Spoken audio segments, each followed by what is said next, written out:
This podcast is brought to you by Carvana. Car shopping shouldn't feel like preparing for a marathon of paperwork. That's why Carvana makes buying and financing your car easy. From start to finish, search thousands of vehicles with great prices. All online, all on your time. And when you're ready, your new car shows up right at your door. It doesn't get better than that. Buy your car the easy way. On Carvana. Delivery fees may apply. Thanks for listening to The Rest is History. For bonus episodes, early access, ad-free listening, and access to our chat community, please sign up at restishistorypod.com. Or, if you're listening on the Apple Podcasts app, you can subscribe within the app in just a few clicks. This episode of The Rest is History on treason in modern Britain is sponsored by the National Archives. Enjoy the show.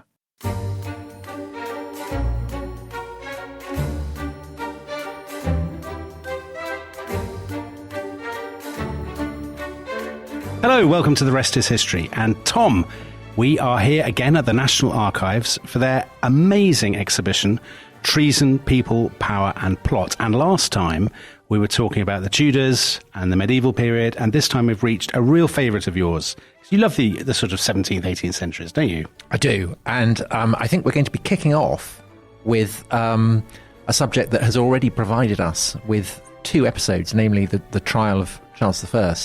But we are actually looking at some of the documents that relate to that. We are. It's an amazing privilege, actually, to see these genuine, the stuff of history without resorting completely into cliches. And this time we're joined by Neil Johnston, who is absolutely top brain behind this exhibition, the head of the early modern archives here, I think.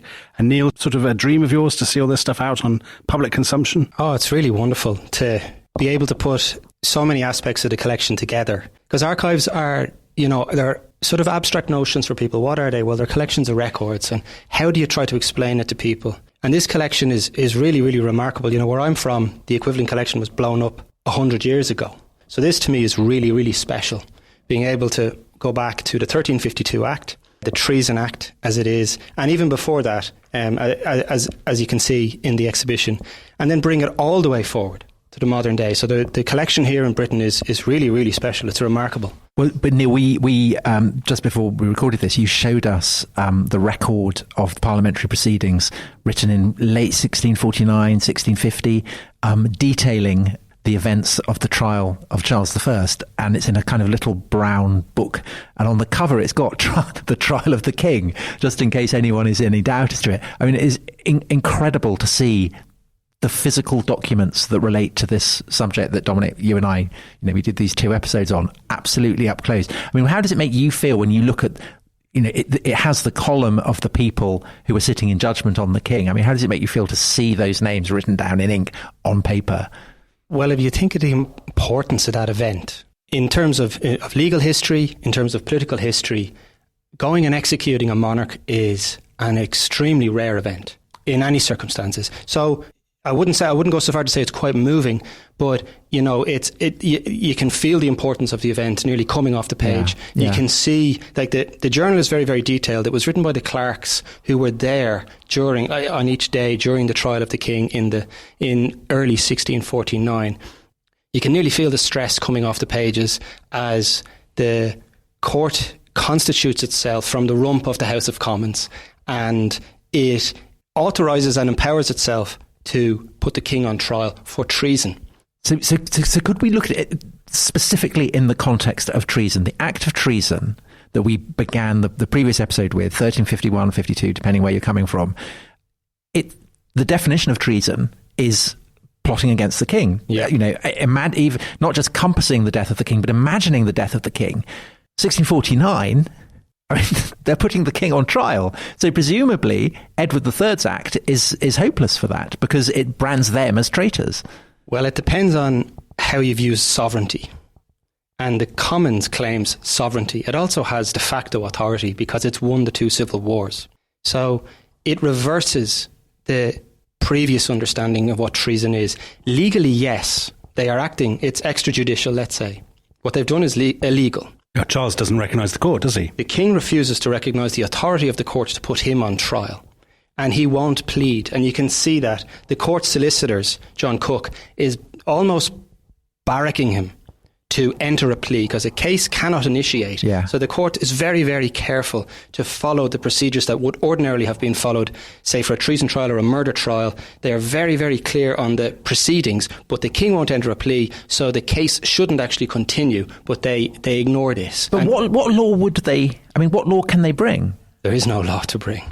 So they claim authority. They claim that under the Treason Act, the king, by raising his banners, he levied war on the people, and the Commons claimed that it was sovereign within the people, and the king had lost the right to claim this. So the pages you've chosen for us, is that what they're arguing, Yes. basically? So this is, you can see Cook and the king arguing back and forth, the king refusing to accept that he had levied war, that he had committed treason, and Cook absolutely demanding that he enter the plea. But are they framing the idea of treason in a biblical context, a Roman context, an Anglo-Saxon context? I mean, where are they getting the idea that there is a case for the king to answer from?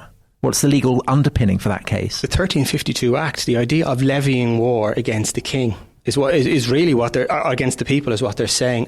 But what they've tried to do is they've tried to perform this sort of jump to shift the centre of authority from the crown, from the person of the king, to the state. And that they say, as the Commons of England, they are the true representatives of the people, not the monarch. And this is how they go forward and create a republic. And that they say that it is the Commons that is sovereign, not the king. Now, I'm not going to say it's not true, because they have the authority they have defeated the royalist forces. And so it's really about power. And treason is theatre. Treason trials are generally theatre trials. So like in the early modern period, the verdict is almost a foregone conclusion. So this was different. This was so unprecedented. It's not that they were making it up as they were going along, but they were adapting throughout the trial. But I suppose in a way, they are the representative of the future, because the idea that treason can be acted against an entire people, against a nation, is the future, isn't it? I mean, Correct. That is the understanding probably that most people have of it now. It's not specifically directed against the monarch. It's not against the person of the monarch necessarily anymore. And what we see here now is this shift into both a more modern understanding of treason and also the beginning of the redundancy of the Treason Act as it was framed in 1352. Right. So they have to adapt. And the Commons, or the rump of the Long Parliament as it was, who prosecuted the king, they weren't the first or the last power, we can say, or government, if we want to call them a government, to adapt the treason laws to their own circumstances. So just on the document, so when people come to the exhibition, what they're actually seeing is something written not on the day, but afterwards from reports. Is that right? You write up the reports afterwards? So the clerks within the Commons will have been taking notes, contemporary notes as events happened, and then they will have written them up afterwards. They were instructed by the House of Commons to do this in February 1649, and it took about a year for that volume to emerge. There's 2 or 3 volumes, and they're heavily disputed, but they are keenly important, and they become even more important. Well, I was about to say, so fast forward to 1658, 59, 60, when you've got so much turbulence, all the other alternatives exhaust themselves. So suddenly it becomes obvious that Charles II is basically the only alternative left. Is there no discussion about destroying these documents, which actually are quite incriminating? The power has shifted. Oliver Cromwell dies in September 1658, and his son takes over. But he doesn't have that authority to deal with the huge competing interests within the army, the Puritans within the army, within Parliament. Parliament itself doesn't want the army dictating to civilians. The army doesn't want to be dictated to by civilians. So a form of political anarchy breaks out. And eventually, the last person who has legitimacy, really, to rule is Charles Stuart. He sidesteps very, very cleverly in 1660 the arguments that had been put forward in the 1640s that caused civil wars and the execution of his father. And as a new parliament emerges in 1660, in March and April 1660, they cannot agree on what's to happen. And an unlikely source had almost ended the Republic, which was General George Monk, who was the commander of the army in Scotland. His march on London in January, February 1660 virtually ends the Republic, and a new parliament is assembled in March. It is voted for in March 1660, and the Convention Parliament meets in April 1660. And Monk effectively says, anybody who is not for Charles Stuart, be silent. And this gives the king had been in exile for 11 years at this point. Charles Stuart, who becomes Charles II, he sends his emissary, Sir John Grenville, on the 1st of May 1660. He hands in what's called his Declaration of Breda. And with this document, the king sidesteps everybody. It's a very, very clever piece of politics where he says, I will not refight the civil wars. I'm going to make Parliament responsible for deciding who wins and loses about land that has exchanged hands over the last decade. And it's a question they can't resolve. They tried to resolve it in Ireland and it goes completely wrong for almost 3 decades. But thirdly, and most importantly in many ways, he says, I will allow people to have liberty of conscience once they are not harming the kingdom. So everybody who wants to conform to the teachings of the Church of England, they seem to be happy. The Puritans seem to be happy. They think they'll be okay. Baptists and Independents. So in this swoop, he dismisses fears or grievances about him returning. But he also does something else very, very clever. He says, I will introduce an act of general pardon and indemnity and oblivion. I will indemnify people from being prosecuted for their actions in the 1640s, except for the 59 men who become known as the regicides. So that's what we have here. That's this act right here. That's the act of indemnity and oblivion. And pardon. Everybody except the 59 names on the previous document, except, basically. Neil, that they are not defined as regicides, are they? Regicide cannot be a crime. They're condemned in the court of public opinion. They're condemned as traitors. Yes. For treason. If we go back to the terms of the Treason Act, this 1352 Act, they compassed and imagined the death of the king in 1649. So what the law, as it is written in front of us, says, those who were present on the 27th of January 1649, the day sentence was passed on Charles I, and they're listed in front of us, these men are now guilty of treason. So this is the theme of Robert Harris's latest novel that's just come out about the hunt for the regicides. Lots of them get rounded up and executed fairly briskly. So there's several phases. There's a proclamation issued in June 1660 saying all regicides are to hand themselves in. Some do, some don't. Some go on the run. Some are just detained by the Sergeant at Arms of Parliament and the Crown's authorities. And there's 19 trials in October. A special court is set up under the authority of the Court of King's Bench. And that's the one that includes Thomas Harrison, who peeps, then watches, and he looked as cheerful as could be expected under the circumstances. Harrison is executed in October 1649 because he's accepted from the Act of Indemnity and General Pardon. And also what they do is they dig up Cromwell and Henrietta and his son-in-law and various other figures who've died. And the President of the Court, John Bradshaw. Yeah, and they kind of chop their heads off and stick them on spikes and things. John Bradshaw's steel hat, Tom, that we talked about in that podcast, Yes. availed him naught in the end. Yes, and then 2 escaped to America, and Yes. That's the theme of Robert Harris's novel. Yeah, that's the theme of... But they kind of get bored of it, don't they? After a while, they... Who gets bored?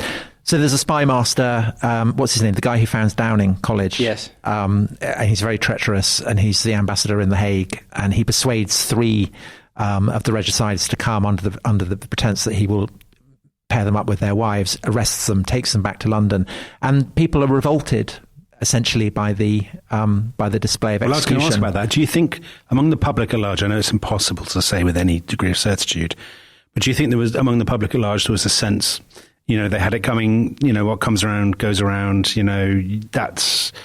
Or do you think people thought that this was vindictive on the part of Charles? The answer is actually both. Those who witnessed the executions, when you read Pepys's diaries and the diaries of others contemporary at the time in the correspondence, such was the gore of the executions in October 1660 after these trials, these treason trials, the being hung, drawn and quartered, disemboweled, the intestines being thrown onto a barbecue for all intents, and the smell seemingly around Charing Cross was disgusting. And people who had been... The tide very quickly turns, and the The Crown and the authorities had to be very, very wary of this.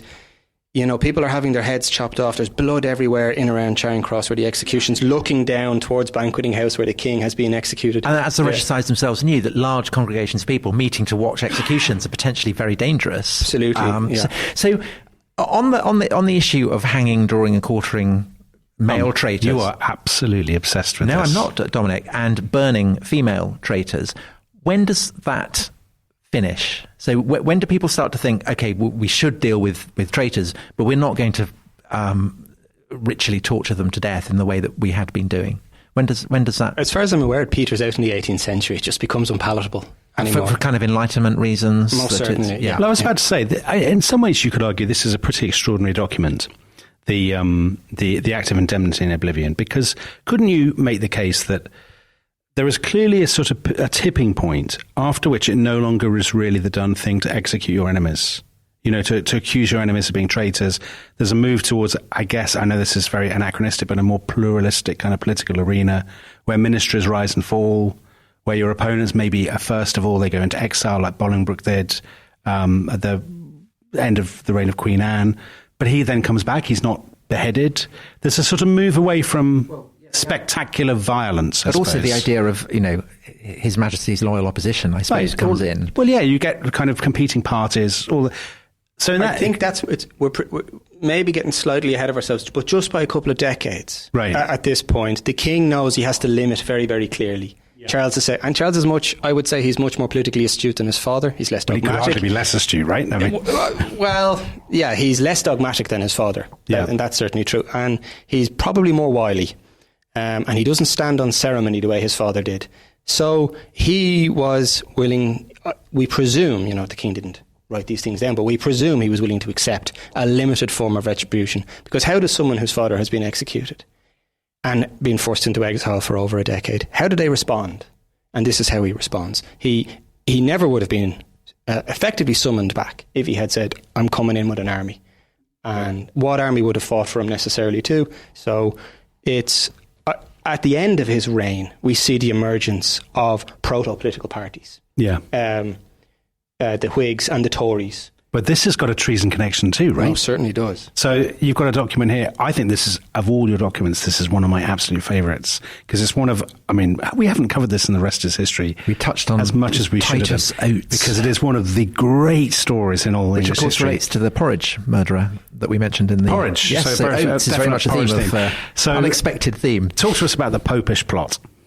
The Popish plot is this remarkable episode or event in English and British and Irish history whereby this man, Titus Oates, concocts a series of lies about Jesuits, about Catholics. It's his macabre fantasy, really, that emerges. It's a kind of late 17th century QAnon, perhaps. Conspiracy, most certainly, yeah. You know, it's hard to get your head around it. Oates had tried to train at Cambridge in the Church of England. He was thrown out of Cambridge. He lies and says that he was successful and he graduated, and he's given a living in the Church of England. He's thrown out of that. He has to run away to. He becomes chaplain to the garrison at Tangier in the 1670s. He's thrown out of there. He's sent back. He arrives back in London destitute, and he falls in with Catholics in London, and he starts to learn about the activities of the Jesuits. He's sent then by the provincial of the Jesuits to train as a Catholic priest. First of all to Spain, to Salamanca. He's thrown out of there. His behaviour is terrible. He's no Latin. He keeps getting drunk. He's fighting with people. He's very Father Ted. Yeah, if you want to put it that way, yes. He's drinking the toilet duck, and he comes back to England, and then he's sent to northern France to train again. This falls apart, and the principals in the college in Saint-Omer, northern France, say, be gone. He arrives back in London. Again, he's destitute, but what he actually has now is just enough knowledge of what may be seen as a Catholic conspiracy, the infrastructure of the Jesuits in London. So when we look back to the Popish plot and the plots against Elizabeth's reign, these Reformation, counter-Reformation plots that were happening in the 16th and very early 17th centuries, this revives all that, this fear of encirclement, but it also happens during a time when Charles II's religious policies, which were never properly determined after the Restoration, rise again because his brother, James, the Duke of York, is outed effectively from the mid-1670s as a Catholic. The Test Act in 1673 demanded that everybody who holds office in England must take communion within the Church of England, and he refuses to. So all of a sudden, there's a crisis at the top of government because a Catholic may be about to succeed. So Oates's concoctions, his lies, his fabrications, his conspiracy theories are brought to the fore by men who want to embarrass Charles II and exclude his brother James from the succession. And the Popish plot is part of a larger crisis that we call the exclusion crisis. And so what's this document here? So this is an amazing kind of book. It's like a massive journal, handwritten. Yeah. Ink on parchment again? Ink on paper. This is ink paper. On paper. Now. This is paper. And what is it? So Oates is summoned. He brings his allegations. He has them notarised and he brings them to the attention of the Privy Council. The king himself kind of dismisses it. Charles says, no, this is nonsense. But he asks his chief minister, the Earl of Danby, to investigate. Danby can't turn up anything, but still they are worried that it might be true. So Oates himself is brought before the Privy Council at the end of September 1678 and into October, when he unleashes his allegations. And the ministers and the councillors, who really, to be honest with you, should have known better, run with this. Because, as I say, he has just enough knowledge. And he makes allegations against Jesuits who he knows. The cornerstone of the Popish plot is... And presumably people want to believe this. Yes. I mean, he's pushing against an open door in terms of... And he makes allegations that a conspiracy was hatched in May 1678 at the White Horse Tavern on the Strand, and that Jesuits were there. Louis XIV, the French king who Charles II is effectively in league with now, Louis is going to pay for an invasion force to overthrow the Protestant succession and place James on the throne. That's the corner of it. Yeah. It's nonsense. But he gets a couple of things right by fluke or whatever, doesn't he? Two things in particular. So he makes all these allegations, and the notebook it's the clerk for the Privy Council trying to keep track of the allegations that are being made and those who are being detained and arrested on charges of treason. And it runs for 70 or 80 pages of warrants are issued for so-and-so's arrest. But the two things that Oates, I'm not going to say gets right, but he gets lucky with. Right. The first one is Edward Coleman. Edward Coleman was in James's entourage, and he had corresponded in 1673 and 74 with one of Louis XIV's confessors, Monsieur Lachasse, his name was.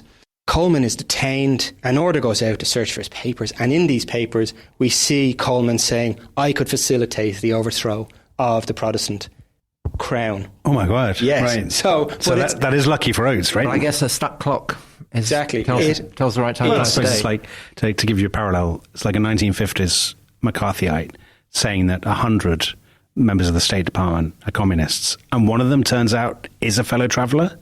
You know, that's not insight, that's just pure luck. Pure luck and coincidence, That's I guess. what happens here. And what we see happening is everything else seems to fall into place then for Oates, and he is sort of emboldened by this. And he makes more and more outlandish accusations. The second thing that happens is that Justice Berry, who notarised the initial allegations, he's found dead, and it's still an unexplained murder. So all of a sudden Oates becomes the saviour of Protestant England, and the justice becomes a martyr from Protestant England. We also get the Popish plot moving from the private political arena, from the private arena into the political. Parliament, the House of Commons and the House of Lords starts to champion Oates, and Oates is all of a sudden has an audience of the most powerful people in the realm. Yeah. And this book is the clerks in the council, and it's one of the wonders of this archive, because we have all the major papers like the Acts of Parliament and whatnot, but we also have the official papers of the men who worked for the government, and it's how we try to rebuild this story. But to put this on the sort of biggest stage of all, you could argue that from, for example, that book, we get politics, because the Whigs and Tories, you know, a lot of historians would trace them back to the arguments following the Popish plot about if James, Duke of York, should be excluded from the throne. Correct. The succession crisis that happens as they try to embarrass the king. And as Shaftesbury, the Earl of Shaftesbury, Anthony Ashley Cooper, the Earl of Shaftesbury, he champions Oates. Now, the trials proceed from late 1678. Oates moves from the political arena into the legal arena, and his story really falls apart then. Mm-hmm. And we can see the Lord Chief Justice of the Court of King's Bench and the legal officials nearly aiding and assisting him in corroborating these stories, these allegations against these Catholics, these Jesuits, who are really not guilty of treason. But they're charged, they're condemned, and they're executed. And those records all exist within the collection, so we can follow these trials. But it becomes publicly apparent that Oates was a liar. I mean, he ends up in the pillory, doesn't he? And we have trial by propaganda here. He does eventually. Yeah, he perjures himself, and James pursues him. So in the long run, I mean, does that leave people embarrassed? Do they feel, oh God, we believed all this rubbish? And does that have a kind of knock-on effect on the readiness to believe accusations of treason, and perhaps undermine the very concept of treason, do you think, through the late 17th going into the 18th century? Well, it certainly emboldens Charles II, and it consolidates his position. And in reality, it emboldens James's position too. They ride this out. As he becomes James II, his own political mistakes, let's say, continue to revive these fears of Catholic threats. And he is undone by his own government, and he's forced into exile. But he's not called a traitor, right? James II is not called a traitor when he leaves. He's just... The fiction is created that he had fled his... well, he'd thrown away the Great Seal, right, abandoned his post. That's one of the things that you're not allowed to do. I mean, that's the treason under the original Treason Act. That's one. You're not allowed to put seals in the river. You're not allowed to put seals in the river, no. So I don't know whether that had any... It never needed to, because he was gone. You know, gone from England, not gone from, let's say, Ireland, where we know what happened there, and the consequences of the fighting that happened in Ireland that still permeates to this day. Well, but perhaps I think we should have a break at this point. But when we come back, we could look at the implications of the Treason Act for Ireland, but also for the colonies in North America, and the terrible treasonous activity that breaks out there towards the end of the 18th century. So we will see you back very soon. Bye-bye.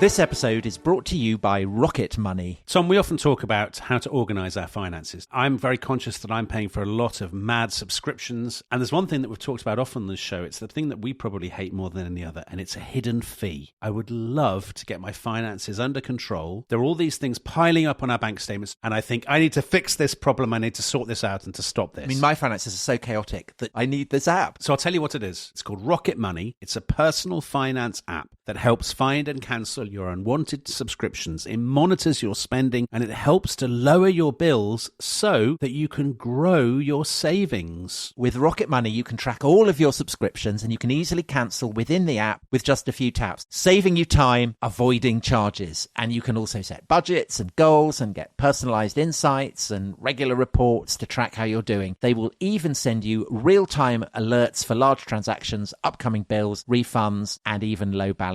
So let Rocket Money help you reach your financial goals faster. Join at rocketmoney.com/ishistory. That's rocketmoney.com/ishistory. rocketmoney.com/ishistory.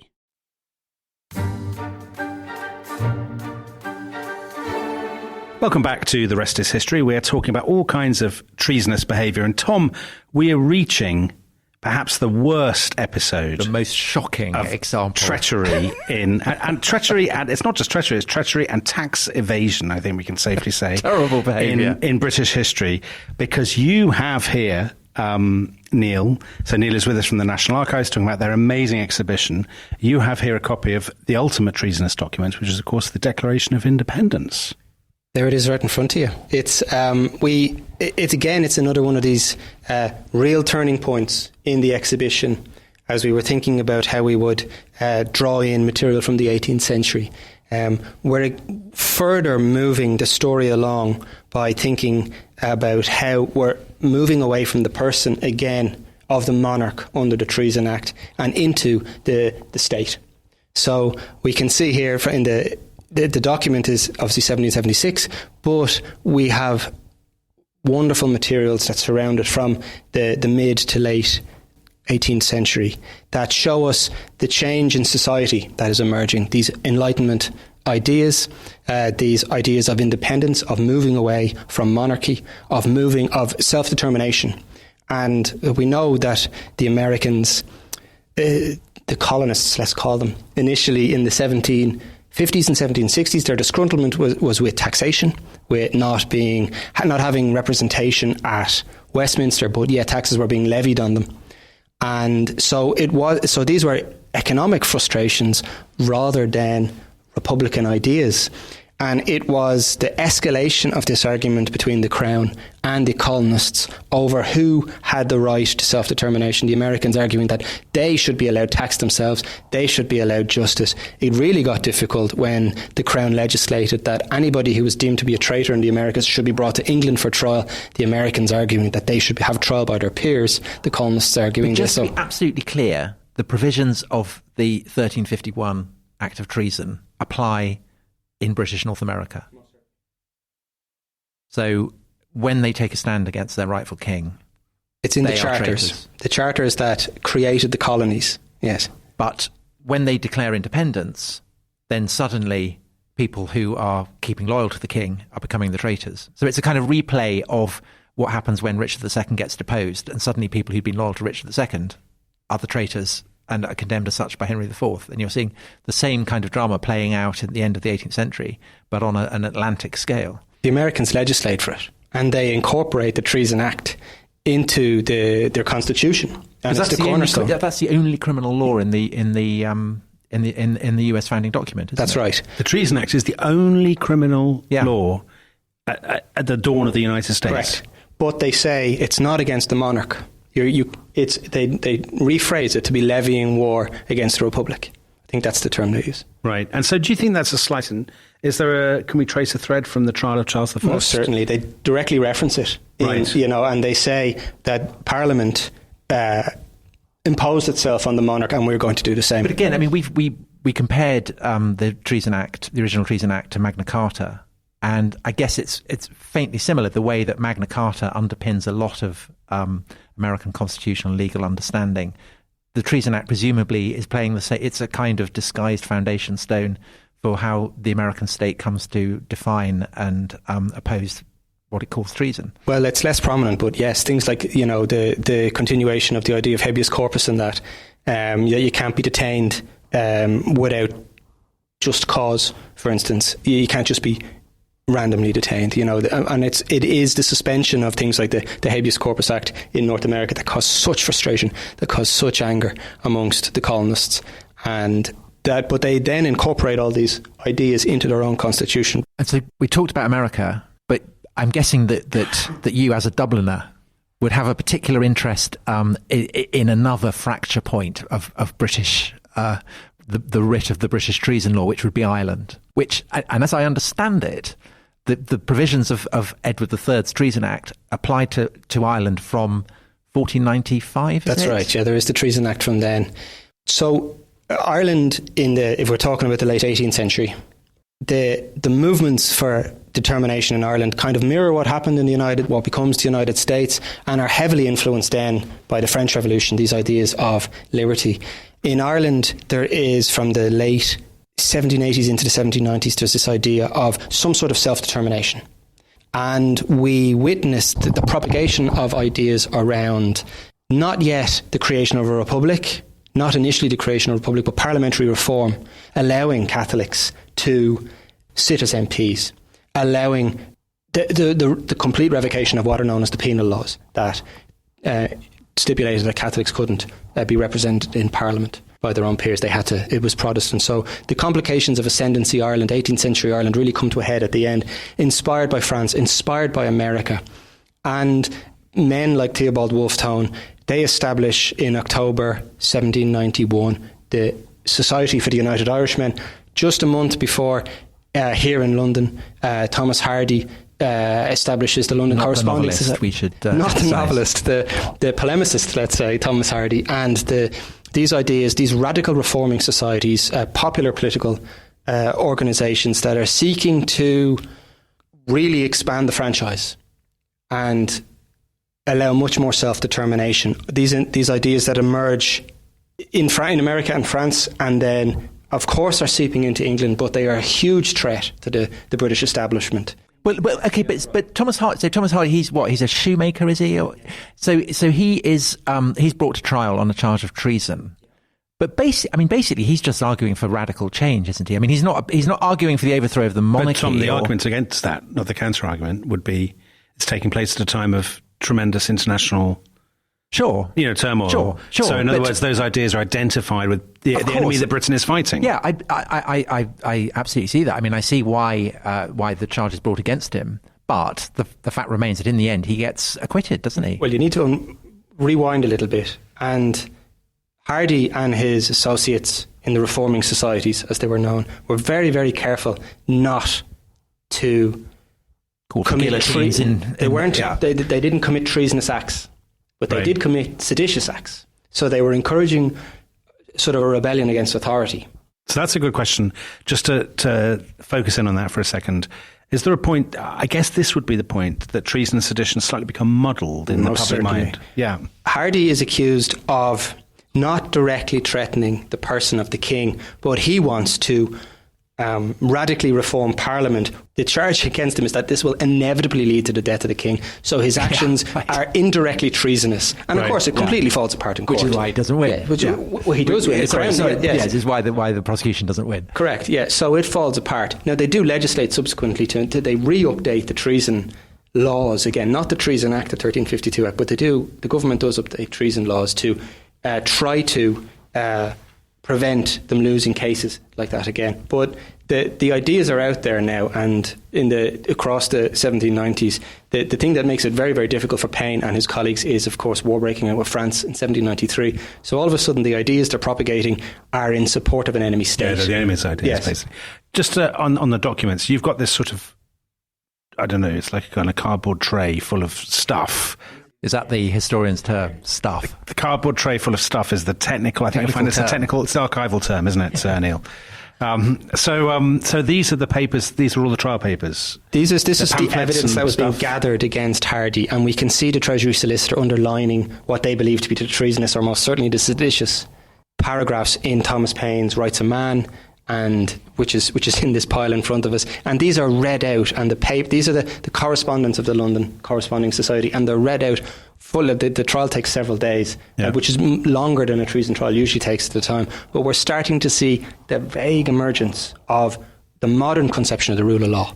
So while they flood the court with what they claim are, what the Attorney General claims are treasonous actions and treasonous words, they're not.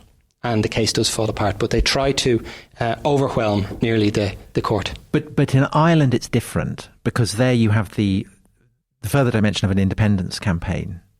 So in 1798, where you have Irish rebellion, you have Lord Edward Fitzgerald, who I gather is the last person to be attainted. That's right. So it's a posthumous act of attainment, isn't it? The goals didn't start out that way. As I say, initially it was the idea for parliamentary reform, but the leaders of the United Irishmen were politically neutered in the mid-1790s. And Tone is accused of treason. The charges, the government in Dublin can't make the charges stick, but he's allowed to go into exile. He goes to the United States in the hope of encouraging American support for an Irish movement. What becomes a Republican movement. It's not initially, but this is what it becomes. And Tone is deeply disappointed in what he sees as the mercantilism of the Americans. He's deeply disappointed in George Washington himself and Jefferson. So he goes to France and he seeks help from Britain's other enemy, Napoleon Bonaparte, at this point. And we find Tone seeking and pleading. He becomes he becomes an officer in the French army. He's given French citizenship, and he's hoping... that is, from the standards of London, pretty treasonous behaviour. Most certainly. Yeah. To be fair. And he's... it's almost one in the eye. Yeah. And he is trying to secure a French invasion force. At the same time, the United Irishmen in Ireland has become a secret organisation, and it's trying to create an underground movement that when the French arrive, there will be... the British government will be overthrown and Ireland will become a republic, a self-determining republic. And Tone's Tone is caught he's caught on the hop effectively in the summer of 1798 when the rebellion does break out, led by Fitzgerald and his accomplices in the United Irishmen. But it's quickly quashed. The French had tried to invade at the end of 1796, but they couldn't land. In December 1796, a fleet had been sent from Brest to land at Bantry Bay, but the seas were too high, the storms were too big, so the fleet had to abandon, and the British then made every effort to ensure that a fleet couldn't sail directly to Ireland again without being known about, and that, as I say, the United Irishmen had been neutered as a political organisation. So could I, just on the theme of republicanism, I mean, to argue for a republic is, by definition, I guess, to be hostile to a monarchy and therefore inherently treasonous. At what point does arguing for a republic cease to be seen as treasonous by the government? Doesn't really. And if we look at 1916, the men and women who fought in the 1960 Easter Rising in 1916, they're also... But I'm not talking just specifically in the Irish context, more generally in the British context. Tom, in the reign of Queen Victoria, there's a lot of Republicans. Presumably anyone who's arguing for a republic in the reign of Queen Victoria, say, is committing treason, aren't they? Under the wording of the Act, yes. But it's much more difficult to prosecute. So the Crown shies away from it in many ways. Not entirely, but these ideas are out there now. There's so many people. So there's an acceptance that basically it's not going to... It's simple practicality that there's so many people believe in the republic now, in republicanism now, that it's simply there's no way you can prosecute everybody who believes that. To a point, yes, and also the loyalism in Britain, loyalty to the crown is also a hugely powerful political force. So it's a real dichotomy. And if we look at the risings that happen, or the attempted risings, and the conspiracies, the Cato Street conspiracy, the Newport Rising, 1848 in France, and then how it spills over into Britain, these fears of monarchical overthrow, they don't go away, and people are prosecuted. But it continues to be propagated by the ideas of the French Revolution, and by Paine and by Hardy. But there's a general sense that the act of treason, although it remains on the statute book, it's too kind of nebulous a thing to hold legal water. And is that why over the course of the 20th century, even against the backdrop of growing republicanism, of Ireland becoming independent and so on, that you see the act of treason used less and less? And I'm right that the very last person to be executed for treason in Britain is William Joyce, better known as Lord Haw-Haw. Is that right? That's correct, yeah. So and that is done essentially on a legal technicality, isn't it? Because it turns out he's not even a British citizen. So Joyce was born in Brooklyn, but he falsified documents to get a British passport. So this was how the court... In taking out a passport, you are claiming allegiance to the crown.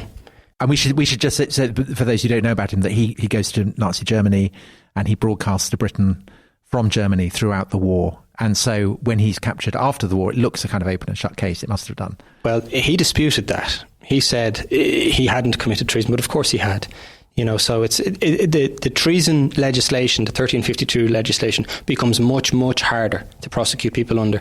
There's also the peril for a government of conducting a trial in open court, because it allows people to defend themselves and produce their own evidence because there are no bills of attainder. I mean, is that simply because they have become illegal? I mean, no one would dream of bringing an attainder against someone now. I can think of loads of people I'd bring a bill of attainder against. I mean, is the opportunity to do that still on the statute book? Or, as far as I'm aware, I think the last, people like Churchill during the war, and as the tide of the war was turning during the Second World War, Churchill, they were trying to deal with the question of what on earth are we going to do with the Nazi leaders? How are we going to deal with these men if we capture them? What will we do with Hitler? What court can try Hitler? So initially it was put to Churchill that, well, we could attaint him. And of course he scoffed at it. He dismissed the idea. Could the British Parliament attaint Hitler? Yes, it could. Wow. Yeah. Wow. I think in the eyes of the world, that might let him.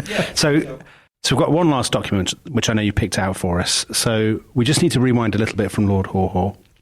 So in the First World War, again, from London's perspective, this looks like a real open and shut case of treason. But I'm imagining you're going to see it differently, which is why you picked it out. So this is the Easter Rising, 1916. And obviously, as a Dubliner, you've got a particular stake in this.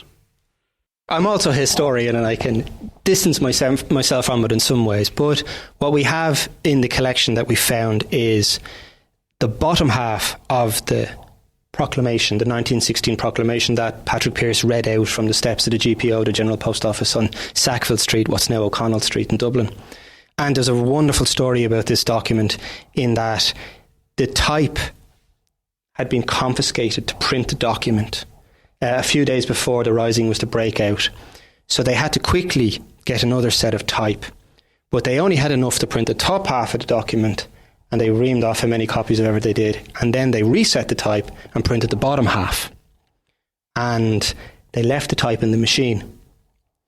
And they ran around the corner, and that was printed in Liberty Hall in Dublin, right on the Liffey, the very tall building now on the Liffey. And when the British forces resecured Dublin a few days later, they go into Liberty Hall and they find the printing press that the 1916 proclamation was produced on, and they produce several more copies, and that ended up in Sean McDermott's court-martial. So martial law is imposed upon Ireland after the Easter Rising breaks out, which is why the rebels, the leaders as they were, are tried by court-martial. And they're tried and executed in secret, as opposed to giving them an opportunity to air their views in public, or their raison d'etre, or their reasons for rebelling. And the papers there you can see in front of you are from the courts martial that were conducted against the rebel leaders. So these are the official records. Most certainly, yeah. And the handwriting, so some of them are typed, and there's handwriting scribbled on this one that you've got to open at. So what's the handwriting all about? The writing is just, the court-martial gathering evidence as quickly as it can and drawing in all the intelligence reports that had been produced in the months and years subsequent, previous, and they're being laid out for the court. Yeah. So to overwhelmingly prove guilt. Yeah. No one normally, no reasonably sane person would think of this as a case of treason now, I suppose, would they? Well, this is something that we see, certainly with those who had rebelled in Ireland. They see themselves as fighting a war, that they weren't loyal to the crown, so they weren't committing treason. They were seeking independence. So, one case that I do know, in 1981, the Queen is doing the Trooping of the Colour, and a man comes out of the crowd and fires 6 blank bullets at her. And he is charged with treason, isn't he? And that is presumably because he is directly targeting the figure of the monarch. So in a way, we're going back to the medieval understanding that actually treason laws can be applied when the subjects of a monarch are targeting the person of the monarch. If they're charged under the 1352 legislation, yeah. But otherwise, it's too cumbersome a mechanism to apply. It's nebulous. It's not guaranteed to return a verdict of guilt. And there is also other legislation that can be used at this point. So the Crown doesn't... Can I ask you a question? You may not want to answer this question, but right at the beginning of this... of these 2 episodes, I read from an article. The government is planning to refine and reframe the treason law. Do you think that the treason law is redeemable, that it can be changed adequately, or is that not a question that you can answer? I wouldn't feel I'm qualified to answer it. What I can say, it won't be the first time that a government has tried to not amend the original law, but update the terms in which a government makes it useful to them. So we see it throughout the century, like this act sitting here right in front of me. They are redefining the Act of Indemnity brought in by Charles II. Yeah, the Act of it. There is a law that emerges in 1661 which redefines treason, that says you cannot even seek to harm the person of the King, Charles II. So governments throughout the centuries really have tried to do this, update the law to the circumstances of the time. Neil, this has been absolutely fascinating, and so many. Tom, you and I were looking at the documents before we started recording, and it's an amazing privilege to be able to look at the sort of, the handwriting on the parchment or the paper, and the Popish plot or whatever. Now, when we ended the previous episode, we asked Ewan to identify one person whom he would save and one case of treason, which he would definitely be the hanging judge. So it would be remiss of us not to ask you the same question, Neil. I can tell you who I get rid of. Who would you get rid of? Oliver Cromwell, done. Bang, gone. He's not even on trial. What are you talking about? You know. Well, you dig him up. Yeah, dig him up. This is shocking. Stick his head on Tower Bridge, on London Bridge. In terms of saving, actually, I do think I know who I would save. And in 1916, some men went into battle intending to die. The leaders, the signatories of the 1916 proclamation, they all expected to die should they lose. Yeah. But the president of the proclaimed republic, Patrick Pearse, his brother Willie was executed, tried and executed, and he probably shouldn't have been. So I would save Willie Pearse. Why would you say why him and not the others? Because he's in the wrong place at the wrong time. No, he was very junior. Okay. He just had the wrong surname. You've only allowed him one. I have only allowed him one. I mean, I'm so shocked by that Cromwell thing. I can barely bring myself to... But I will do it because I'm a professional. I will tell people this is a brilliant exhibition. Neil, you've done a fantastic tour for us. The Cromwellian heresy aside. So, Tom, this is at the National Archives, isn't it? It's from the 5th of November. Yeah, what other date could it be? 2022, obviously. It's amazing to see all the documents. Tom, does it cost any money to go to this exhibition? Do you know, Dominic, it costs £0. Do I need to book beforehand? You do not need to book. Well, fantastic. So people... And Dominic, is there a book that goes with the exhibition? Do you know there's a website? There is a website, nationalarchives.gov.uk/treason. But more excitingly, there is a book. Are you in this book, Neil? I wrote the book. I co-wrote it. Oh, gee. Are you talking about Cromwell in it? He gets a mention, yeah. If Dominic, I read it, and it's absolutely fine. Does he? He behaves himself. Yeah. Great. Well, so the book has the Tom Holland seal of approval for what that's worth. It's called History of Treason, the bloody history of Britain through the stories of its most notorious traitors. The exhibition, it's running till the end of the year, beyond? It runs until April. Oh my God. Is there any excuse for people to miss it? I don't think so. It's really good. It shows off the sort of the breadth and the wealth and the depth of the collections here at the National Archives. So do come along and see. We've done our best to interpret it for you and bring you on the journey of treason across the centuries from the 1352 Act onwards. Tom, it would be treason to miss it. Not to come. It would be. And on that bombshell, thank you, Neil. Thank you to the National Archives for having us, and thank you for listening. Goodbye. Bye-bye.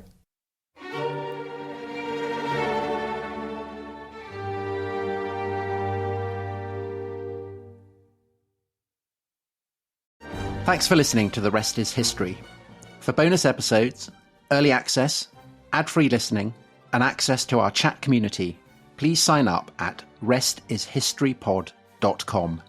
That's restishistorypod.com. The new year brings new health goals and wealth goals. Protecting your identity is an important step. Your info is in endless places that could expose you to identity theft, leading to lost funds. LifeLock monitors millions of data points per second. If your identity is stolen, our restoration specialists will fix it, guaranteed, or your money back. Resolve to make identity health and wealth part of your New Year's goals with LifeLock. Save up to 40% your first year. Visit LifeLock.com/podcast. Terms apply.